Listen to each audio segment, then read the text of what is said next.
Hello and welcome to History of Dragon Ball. Today we are looking once again at Dragon Ball Super Superhero.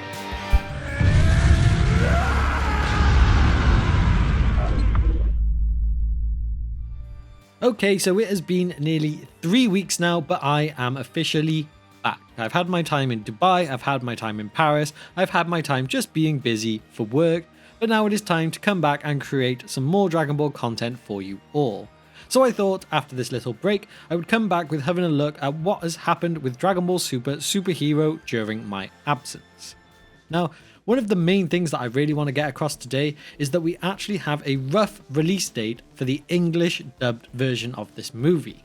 Obviously, at the moment, the release date that is coming very soon is only for Japan. And well, there's a lot of Dragon Ball fans out there, and especially the ones who watch my content, who will be just waiting anxiously for the English dub version. Yes, you can very much enjoy the subtitled, but for me, hearing the guys record it in English with the dub is just a different experience. But I don't want to cause any arguments with the sub versus dub debate. At least, not for today.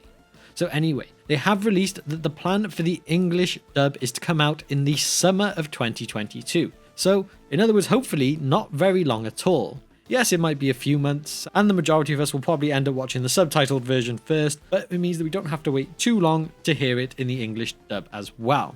At least here in the UK, it may be unlikely, but I do hope we do get a cinema release. I mean, a few years back when Broly came out, they did actually have a cinema release, so I'm hoping they do the same this time around.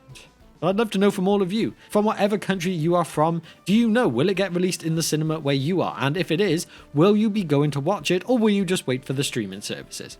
I'd be curious to know.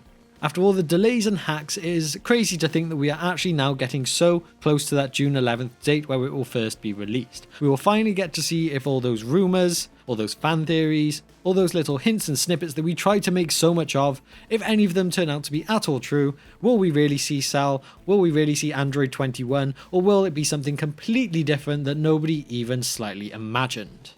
That is one of the great things about having a film coming out that there is no manga to base it off. It means it is completely new.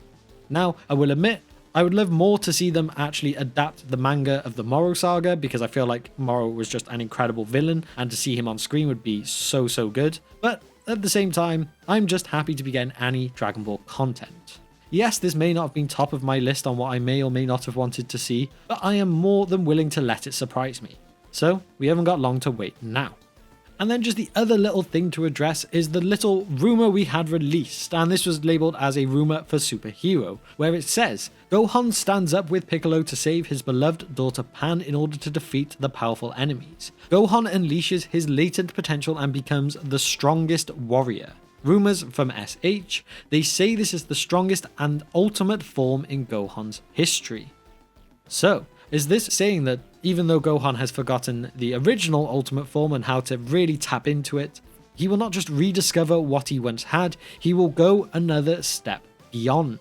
It's really saying that he could potentially become the strongest and the ultimate. As we know from Dragon Ball Super, Gohan managed to re-tap into his ultimate ability for the Tournament of Power, and he did it pretty quick, so it is not that ludicrous to think that he could potentially go one step further without too much issue, especially if you take into the account of Saiyan Rage and what's going to happen to Gohan when he realizes they have taken Pan, his daughter. If that's going to do anything to a parent, it is going to make them unbelievably angry, and that's a Saiyan's best friend. It will be really interesting to see though if this is word for word accurate and that Gohan at this moment could become the strongest being in Dragon Ball, or if it is just in this movie. So for example, will it mean that he overtakes Goku and Vegeta in his strength at this point? Or is it just to say that between him, Piccolo and the Red Ribbon Army, he is just the strongest there?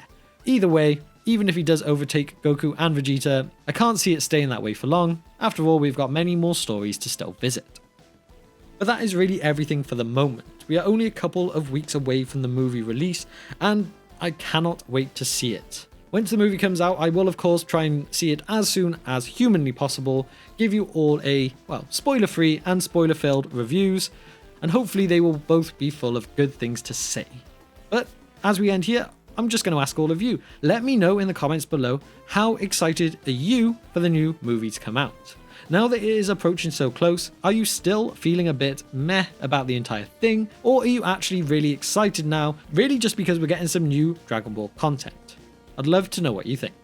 And so, thank you if you have come back to me once again after another little break. I hope you are enjoying the content here. Please do not forget to hit the subscribe button, all of that great stuff. Let me know in the comments below as well if you've got any topics you would love me to cover on the channel too. I'm always willing to make the content that you guys want to see. And so with that, I'm just going to say thank you once again if you've reached the end of the video with me today, and I will see you next time on History of Dragon Ball.